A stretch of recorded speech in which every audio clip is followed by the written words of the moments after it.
নমস্কার সবাইকে। আমি Payel Chakraborty, West Bengal staff nurse under WBNC। Welcome to my channel nursing classes in Bengali. তো আজকে যে বিষয়গুলো আমি আলোচনা করব সেই বিষয়গুলোর মধ্যে প্রথম হচ্ছে যে 2026 সালে নার্সিং পড়ে কি কোনো লাভ আছে। তো অলরেডি তোমরা জানো JNM, GNM, JPBN, MSc nursing এগুলোর কিন্তু ফর্ম ফিল আপ চলছে। তো খুব তাড়াতাড়ি এগুলোর এক্সাম হবে। তো সেই জন্যই এই ভিডিওটা করা, যে সমস্ত কিছু জেনে বুঝে তারপর কিন্তু নার্সিংয়ে প্রত্যেকেই আসবে। তো 2026-এ নার্সিং পড়ে কী লাভ আছে, এটা একটা মূল বিষয়। তো এখন যদি আমি সমস্ত ফ্যাকাল্টিগুলোতে দেখতে যাই যে কোন সেক্টরে কত লোক লাগবে, হিসেব করলে দেখা যাচ্ছে যে প্রাইভেট হসপিটালগুলোর চাহিদা কিন্তু বাড়ছে। মানে কিছুদিন আগে যেটা হয়েছিল 2024, 25, 22, 23, যেখানে প্রাইভেট হসপিটালে মানুষের তারা যে চাকরিটা করতো সেই চাকরির কিন্তু মানে ঠিকঠাক যোগ্য স্যালারি তারা পেতো না। কিন্তু বর্তমান পরিস্থিতিতে দেখা যাচ্ছে যে প্রাইভেট হসপিটালগুলোর কিন্তু স্টাফ ক্রাইসিস বাড়ছে। তো সেই ক্ষেত্রে 2026-এ কিছু কাজ পাও বা না পাও, গভর্নমেন্ট একটা প্রাইভেট হসপিটালে চাকরি কিন্তু তুমি জুটিয়ে নিতে পারবে। তো বাদবাকি আরও অনেক কিছু আছে 2026-এ কোর্স করার পর তুমি কী কী চাকরি পেতে পারো, সেগুলো সব পরে আসবো। তো এবার 2 নাম্বার কোশ্চেন হচ্ছে যে ব্যাঙ্গালোর থেকে নার্সিং পড়ে এসেছি, এখনও পর্যন্ত কিছু করতে পারছি না বা প্রাইভেট হসপিটালে কাজ করছি, আমার ফিউচার রিলেটেড কী ব্যাপার হতে পারে বা আমার ফিউচারে কী প্রভাব আসতে পারে বা আমি কী কী চাকরি ফিউচারে পেতে পারি, এই ধরনের অনেক কোশ্চেন আমার কাছে আসছে। আর ওয়েস্ট বেঙ্গল থেকে প্রাইভেট বা গভর্নমেন্টে পাশ করার পর কী কী চাকরি আমি পেতে পারি, আর কোর্স শেষ হয়ে গেলে পুরো course BSc nursing or GNM or MSc করার পর তুমি কী কী গভর্নমেন্ট চাকরি পেতে পারো। তো প্রথমে হচ্ছে যে দেখো, সালটা হচ্ছে 2026।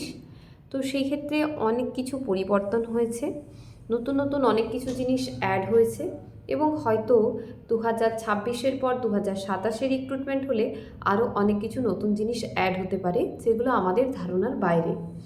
তো 26 সালে নার্সিং যদি তুমি জয়েন করো, আমি এটা কখনোই বলতে পারবো না যে নার্সিং পাস আউট করার পর খুব একটা লাভ নেই। কারণ তুমি যদি অন্যান্য ফ্যাকাল্টিগুলোতে দেখতে যাও তো ক্রাউড এখন সব জায়গাতেই অনেক বেশি ক্রাউড। সেই তুলনায় কিন্তু নার্সিংয়ের যে চাহিদাটা কিন্তু মানুষের মধ্যে আছেই। মানে ক্রাউড হলেও বিভিন্ন ধরনের যে প্রাইভেট সেক্টর, প্রাইভেট নার্সিংহোমগুলো আছে সেখানে কিন্তু চাহিদা আছে। এবার হ্যাঁ, প্রথমেই আসি ব্যাঙ্গালোর। তো প্রথমেই যখন কথাটা হয় যে তুমি কোথা থেকে পাস আউট করেছো, যখনই বলা হয় যে আমি ব্যাঙ্গালোর থেকে পাস আউট করেছি, তখনই একটা ইমপ্রেশন খারাপ হয়। কিন্তু বর্তমান পরিস্থিতিভাবে দেখতে গেলে CBT যে এক্সামটা হচ্ছে সেখানে কিন্তু তোমার কোনো ট্যাগলাইন থাকছে না যে তুমি Bangalore or West Bengal private or West Bengal government. যখন তুমি ইন্টারভিউ দিতে যাবে তখন হয়তো তোমাকে জিজ্ঞাসা করা হতে পারে যে তুমি পাস আউটটা কোথা থেকে হয়েছো, কিন্তু তুমি যে CBTতে পাস করবে সেটা কোথা থেকে পাস করে আসছো that is not mandatory or important হচ্ছে এটাই যে তুমি CBTটা কীভাবে দিচ্ছ, কীভাবে পরীক্ষা দিচ্ছ এবং কীরকম রেজাল্ট করছো। অতএব তুমি তোমার কোর্সে তুমি নিজেকে কতটা টাইম দিয়েছো সেইটার উপর ডিপেন্ড করছে তোমার ফিউচার লাইফ, সে তুমি যেখান থেকেই নার্সিং পাস আউট করো। তবে ব্যাঙ্গালোর থেকে নার্সিং পাস আউট করলে অবশ্যই কিছু মানে বেশিরভাগটাই হচ্ছে ফল্টি জিনিস থেকে যায়। তার কারণ 1 নাম্বার হচ্ছে যে ব্যাঙ্গালোরে মানুষকে নিয়ে যাওয়া হয় একটা জায়গায় বুঝিয়ে, তারপর দেখা যায় যে হয়তো সেই জায়গায় রেজিস্ট্রেশন INC রেজিস্ট্রেশন কিন্তু নয়, INC দ্বারা স্বীকৃত নয় সেই কলেজটা। তো তখন কিন্তু স্টুডেন্টের হ্যারাসমেন্ট হয়। তো যারা যারা ব্যাঙ্গালোরে যাবে অনেক কিছু মানে ভাবনা চিন্তা করে এই 2026 সেশনে ব্যাঙ্গালোরে নার্সিং করতে যেও। তো 1 নাম্বার হচ্ছে যেটা বললাম যে তুমি মানে এক কলেজে ভেবে অ্যাডমিশন নিচ্ছ এবং কোর্স শেষ হয়ে যাওয়ার পর বা কিছুদিন পর জানতে পারছো যে এটা INC দ্বারা স্বীকৃত নয়, বা যে কলেজটার আন্ডারে তুমি ভর্তি হয়েছো সেই কলেজটা সেইটার আন্ডারেই নেই, এইরকম একটা ব্যাপার আসে। 2 নাম্বার হচ্ছে প্র্যাকটিক্যালগুলো কিন্তু খুব একটা ভালো হয় না বললেই চলে। বছরে কতবার ল্যাব নিয়ে যাওয়া হয় বা হসপিটাল আউটডোর নিয়ে যাওয়া হয়, সেগুলো যথেষ্ট সন্দেহজনক আছে। 3 নাম্বার হচ্ছে যে থিওরি ভালোভাবেই হয়তো পড়ানো হয়, মানে পড়ানো হতে পারে, তবে ওদের যে ব্যাপার আছে যে ওখান থেকে যারা নার্সিং পাস আউট করে ব্যাঙ্গালোরের যেসব কলেজ থেকে, ভেরিয়াস কলেজ আছে, তো সেখান থেকে কিন্তু যারা বিএসসি সবে সবে পাস করেছে বা এমএসসি পাস করেছে, বেসিক্যালি যারা বিএসসি পাস আউট করেছে তারাই কিন্তু আবার ক্লিনিক্যাল ইনস্ট্রাক্টর হিসেবে জয়েন করে যায়, সিআই হিসেবে, যেটুকু আমার কাছে খবর আছে। মানে সব জায়গায় হয় না, কিন্তু ম্যাক্সিমাম জায়গাতেই এগুলো হয়, কারণ সেরকমভাবেই ওদের ম্যানেজমেন্ট সেইভাবেই দায়িত্বটা নিয়ে পুরো ফ্যাকাল্টিটা চালায়। তাহলে সেই ক্ষেত্রে যারা সবে সবে পোস্ট বেসিক বিএসসি বা বিএসসি পাস আউট করেছে তাদের কাছ থেকে যদি তুমি শেখো, তাহলে তোমার ঠিক শেখা কতটা হবে সেটা তোমার উপর ডিপেন্ড করছে, বা তুমি তার কাছ থেকে কতটা নিতে পারছো বা উনি তোমাকে কতটা দিতে পারছেন। একজন এক্সপিরিয়েন্স টিচারের কাছ থেকে শেখা এবং সদ্য পাস আউট করা একটি মেয়ের কাছ থেকে শেখা, দুটোর মধ্যে অবশ্যই পার্থক্য আছে, যেহেতু এটা একটা হোল কোর্সের ব্যাপার, 3টে বছর বা 4টে বছরের ব্যাপার। তো এই জায়গাটা একটু ভেবে দেখবে। 4 নম্বর হচ্ছে থাকা খাওয়া, যেহেতু ওই দিকটা পুরোটাই সাউথ এরিয়া, তো ব্যাঙ্গালোরে যাওয়ার আগে মানে এই সমস্ত কিছু জিনিস ভেবে যেও। যে 1 নম্বর হচ্ছে তোমার টাকা খরচার ব্যাপার, মানে যে টাকাটা বলা হয় সেই টাকার থেকে যথেষ্ট বেশি কিন্তু টাকা লাগে। 2 নম্বর হচ্ছে যে আইএনসি দ্বারা এটা স্বীকৃত কিনা। 3 নম্বর হচ্ছে থাকা খাওয়ার যে ম্যানেজমেন্ট। 4 নম্বর হচ্ছে প্র্যাকটিক্যাল ক্লাস কিন্তু তুমি পাবে না, অতএব তোমাকে কিন্তু নিজের গাইডেন্সে পুরোপুরিভাবে নিজে মেন্টাল প্রিপারেশন নিয়ে তোমাকে পুরোটা করতে হবে। এবার আসি যে তবে হ্যাঁ, ব্যাঙ্গালোরে করলে তোমার টাকা পয়সাটা একটু কম খরচ হয় তুলনামূলক ওয়েস্ট বেঙ্গলের থেকে, কারণ ব্যাঙ্গালোরে করলে মোটামুটি 2.5 লাখ 3 লাখের মধ্যে হয়তো পুরো কোর্সটা কমপ্লিট করা যায়। এবার আসি যে ওয়েস্ট বেঙ্গলের প্রাইভেট থেকে করলে কীরকম খরচা আছে এবং গভর্নমেন্টে করলে কীরকম কী করা যায়। তো ওয়েস্ট বেঙ্গল থেকে তুমি যদি বিএসসি বা জিএনএম করো, তাহলে সেক্ষেত্রে তোমাকে কিন্তু প্রায় 7-8 লাখ টাকা দিয়ে, মানে মিনিমাম জিএনএম হচ্ছে 6 থেকে 7 লাখ টাকা দিয়ে করতে হবে। এবার কলেজ অনুযায়ী ভ্যারি করছে যে তুমি কোন কলেজ থেকে বা কোন ইনস্টিটিউশন থেকে পাস আউট করছো বা অ্যাডমিশন নিচ্ছ, তো সেটার ওপর অনেকটা ডিপেন্ড করছে। তো যদি তুমি দুর্গাপুর সাইডে অ্যাডমিশন নাও, আইকিউ সিটি অশ্বনকা, তাহলে সেক্ষেত্রে কিন্তু তোমাকে 5-6 লাখ টাকা দিয়েই কিন্তু জিএনএমে অ্যাডমিশন নিতে হবে। বিএসসির অ্যাডমিশন ফিসটা আরও বেশি, প্রায় 8 লাখ 8.5 লাখ টাকা কিন্তু বিএসসির জন্য লাগে। যেমন ধরো পিয়ারলেস বা কলকাতার আশেপাশে যেসব জায়গাগুলো আছে, 8 লাখ 8.5 লাখ টাকা, প্রায় 9 লাখের কাছাকাছি কিন্তু বিএসসি নার্সিংয়ের জন্য লেগে যায়। এবার আসি গভর্নমেন্ট। তুমি যদি গভর্নমেন্টে নার্সিং পেয়ে থাকো, এএনএম হোক, জিএনএম হোক বা পিএইচডি এন্ট্রান্স দিয়ে যাই পাও না কেন, এখন তো এন্ট্রান্স হয়ে গেছে 3টের জন্যই, তো পাওয়ার পর তোমার ফার্স্ট অপশন আমার মনে হয় যে যেটা রাখা উচিত সেটা হচ্ছে এএনএম কোর্স। আমি আগের ভিডিওতেও বলেছি, এই ভিডিওতেও বললাম যে এএনএম হলে কিন্তু চাকরিটা খুব তাড়াতাড়ি পাওয়া যায়, মানে খুব ইজিলি পাওয়া যায় বলতে তোমার বাড়ির মধ্যে কিন্তু জয়েনিং লেটার আসবে, তোমাকে কোনো হেপা পোয়াতে হবে না। কিন্তু যদি জিএনএম বা বিএসসি হয় তাহলে কিন্তু তোমাকে নেক্সট আরেকটা সিবিটি প্রসেসের মধ্য দিয়ে যেতে হবে, আরও একটা ইন্টারভিউর মধ্য দিয়ে যেতে হবে।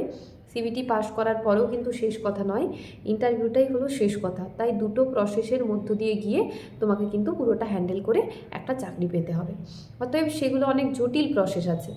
এবার হচ্ছে সাপোজ তুমি ব্যাঙ্গালোর থেকে পাস আউট করলে বা প্রাইভেট থেকে পাস আউট করলে বা গভর্নমেন্ট থেকে পাস আউট করলে, তোমার কোর্স শেষে তুমি কী কী চাকরি পেতে পারো। তো 1 নম্বর হচ্ছে যে তুমি অবশ্যই কোর্স শেষ হওয়ার পর বিভিন্ন ধরনের যে প্রাইভেট হসপিটালগুলো আছে, সেই প্রাইভেট হসপিটালগুলোতে তুমি ট্রাই করতে পারো। প্রাইভেট হসপিটালগুলোর ভালো, মানে অনেক জায়গায় ভালো স্যালারি দেয়, সেই সব জায়গা দেখে শুনে তারপর কিন্তু চুজ করো।